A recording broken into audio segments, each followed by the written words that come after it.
Indian cinema എന്നാൽ ഓവറായ mellow ഡ്രാമയും ഒരുപാട് സംഭാഷണങ്ങളുമാണെന്ന് നമ്മൾ വിശ്വസിച്ചിരുന്ന ഒരു കാലം. ആ സമയത്താണ് ഒരാൾ വരുന്നത്, ഇരുട്ടും വെളിച്ചവും കൊണ്ട് കവിത എഴുതുന്ന, സൈലൻസിനെ പോലെ ഒരു പവർഫുൾ കഥാപാത്രമാക്കി മാറുന്ന ഒരാൾ. സിനിമയുടെ റൂൾസ് മൊത്തത്തിൽ മാറ്റി എഴുതിയ, ഇന്ത്യൻ സിനിമയുടെ ഗതി തന്നെ തിരിച്ചുവിട്ട ആ ലെജൻഡിന്റെ പേരാണ് മണിരത്നം.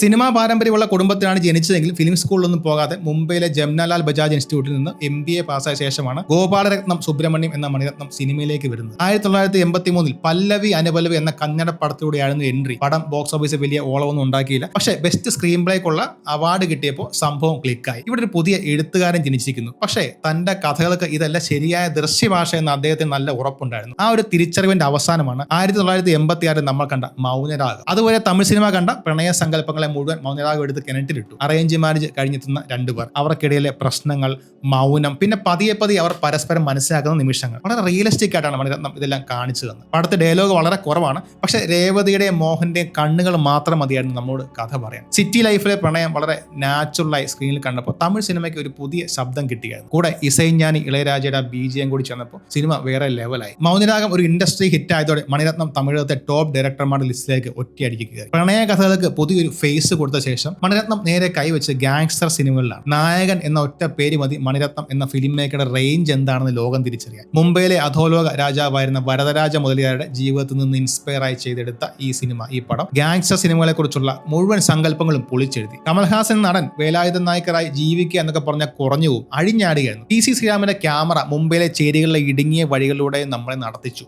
ആ ജീവിതങ്ങൾ ഒരു മറയുമില്ലാതെ പച്ചയ്ക്ക് കാണിച്ചു. കുറഞ്ഞ വെളിച്ചവും നിഴലുകളും കഥാപാത്രങ്ങളുടെ മുഖത്തെ ഭാവങ്ങളും ഇതെല്ലാം ഓരോ സീന്റെയും തീവ്രത കൂട്ടി. ഈ സിനിമയ്ക്ക് കമൽഹാസൻ നാഷണൽ അവാർഡ് കിട്ടിയപ്പോൾ മണിരത്നം എന്ന പേര് ഇന്ത്യ മുഴുവൻ അറിഞ്ഞു തുടങ്ങി. വർഷങ്ങൾ കഴിഞ്ഞ് 2005 ടൈം മാഗസിൻ ലോകത്തിലെ എക്കാലത്തെയും മികച്ച 100 സിനിമകളുടെ ലിസ്റ്റിൽ നായകനെ ഉൾപ്പെടുത്തിയപ്പോൾ കിട്ടിയത് വെറും ഒരു അവാർഡല്ല, അതൊരു അന്താരാഷ്ട്ര അംഗീകാരമായിരുന്നു. തൊട്ടു പിന്നാലെ വന്നു ദളപതി. മഹാഭാരതത്തിലെ കർണ ദുര്യോധന ബന്ധത്തിന് ഒരു മോഡേൺ ട്വിസ്റ്റ്. രജനീകാന്തും മമ്മൂട്ടിയും ആ കോംബോ സ്ക്രീനിൽ വന്നപ്പോൾ തന്നെ തിയേറ്റർ ഇളകി മറിഞ്ഞു. അത് സൗഹൃദത്തിന്റെയും വിശ്വാസത്തിന്റെ ഒരു ഇതിഹാസമായി മാറി. സന്തോഷ് ശിവന്റെ ക്യാമറ ആ വികാരങ്ങളെല്ലാം അതിമനോഹരമായി ഒപ്പിയെടുത്തു. ചുരുക്കി പറഞ്ഞ ഗാങ്സ്റ്റർ സിനിമകൾക്ക് ഒരു ഇമോഷണൽ ക്ലാസിക് ടച്ച് എങ്ങനെ കൊടുക്കാമെന്ന് മണിരത്നം കൃത്യമായി കാണിച്ചു തന്നു. 90കളിലാണ് മണിരത്നം തന്റെ കരിയറിലെ ഏറ്റവും ബോൾഡായ ചില നീക്കങ്ങൾ നടത്തുന്നത്. പ്രണയത്തിന്റെ ബാക്ക്ഗ്രൗണ്ടിൽ രാജ്യത്തെ വലിയ രാഷ്ട്രീയ പ്രശ്നങ്ങൾ സംസാരിച്ച 3 സിനിമകൾ, റോജ, ബോംബെ, ദിൽസേ. ഇതൊരു ഒഫീഷ്യൽ ട്രിലോജി ഒന്നും ആയിരുന്നില്ല, പക്ഷേ ഈ 3 സിനിമകൾക്കും ഒരേപോലെയുള്ള ആത്മാവ് ഉണ്ടായിരുന്നതുകൊണ്ട് സിനിമയെ സ്നേഹിക്കുന്നവർ ഇതിനെ ടെററിസം ട്രിലോജി എന്ന് വിളിച്ചു. റോജയിൽ കാശ്മീരിലെ തീവ്രവാദം എന്ന വലിയ പ്രശ്നം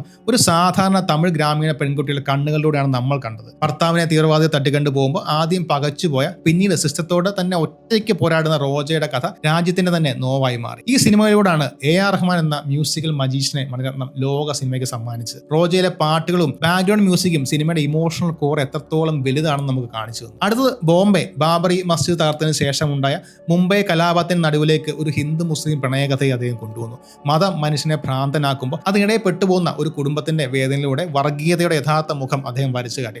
ഒരുപാട് വിവാദങ്ങൾക്കിടയിലും സ്നേഹത്തിന്റെയും രാഷ്ട്രീയം പറഞ്ഞ ഈ ബോംബെ എന്ന സിനിമ ബോക്സ് ഓഫീസ് വലിയ ചരിത്രം എഴുതി. ഈ കൂട്ടത്തിൽ അവസാനത്തെ സിനിമ ദിൽസയായിരുന്നു. വടക്ക് കിഴക്കൻ സംസ്ഥാനത്തിലെ പ്രശ്നങ്ങളുടെ പശ്ചാത്തലത്തിൽ പ്രണയത്തിന്റെ ഏറ്റവും തീവ്രവും അപകടകരമായ ഒരു മുഖം നമുക്ക് കാണിച്ചു. ഷാരൂഖ് ഖാനും മനീഷ കൊയ്രാളയും മത്സരിച്ച് അഭിനയിച്ചപ്പോൾ സന്തോഷ് ശിവന്റെ ക്യാമറ ഓരോ ഫ്രെയിമും മാജിക് നിറച്ചു. ചുരുക്കത്തിൽ പ്രണയത്തിന് രാഷ്ട്രീയത്തെ ചോദ്യം ചെയ്യാനും രാജ്യത്തിന്റെ മുറിവുകളെ കുറിച്ച് സംസാരിക്കാനും കഴിയുമെന്ന് ഈ സിനിമകളിലൂടെ മണിരത്നം തെളിയിച്ചു. എന്തുകൊണ്ടാണ് ഒരു മണിരത്നം സിനിമ കാണുമ്പോൾ നമുക്കൊരു പ്രത്യേക ഫീൽ കിട്ടുന്നത്? ഉത്തരം സിമ്പിൾ ആണ്, അദ്ദേഹത്തിന്റെ വിഷ്വൽ ലാംഗ്വേജ്. അദ്ദേഹം വെറും ഒരു ഡയറക്ടർ അല്ല, സിനിമ ഒരു വിഷ്വൽ മീഡിയം ആണെന്ന് 100% വിശ്വസിക്കുന്ന ഒരു ഫിലിം മേക്കറാണ്. അതുകൊണ്ട് തന്നെ അദ്ദേഹത്തിന്റെ സിനിമകളിൽ ഡയലോഗുകളേക്കാൾ കൂടുതൽ സംസാരിക്കുന്ന ഫ്രെയിമുകളാണ്. PC ശ്രീരാം, സന്തോഷ് ശിവൻ, രാജീവ് മേനോൻ, രവി കെ ചന്ദ്രൻ, അങ്ങനെ ഇന്ത്യയിലെ തന്നെ ബെസ്റ്റ് ക്യാമറമാന്മാരുടെ കൂടെ മണിരത്നം ഒരുക്കിയ ഫ്രെയിമുകൾ ഒരു ഫിലിം സ്കൂൾ തന്നെയാണ്. ബാക്ക് ലൈറ്റ് നിർത്തിയുള്ള ഷോട്ടുകൾ, സിനിമയിൽ എപ്പോഴും പെയ്യുന്ന മഴ, കണ്ണാടിയിലെ റിഫ്ലക്ഷൻസ്, ട്രെയിൻ യാത്രകൾ, ഇതെല്ലാം അദ്ദേഹത്തിന്റെ സിനിമകളിലെ ഒരു സിഗ്നേച്ചർ സ്റ്റാമ്പാണ്. നിഴലും വെളിച്ചവും വെച്ച് അദ്ദേഹം നടത്തുന്ന ഒരു മാജിക് ഉണ്ട്. കഥാപാത്രങ്ങളുടെ ഉള്ളിലെ ടെൻഷനും കോൺഫ്ലിക്റ്റും എല്ലാം ഒരു ഡയലോഗ് പോലും ഇല്ലാതെ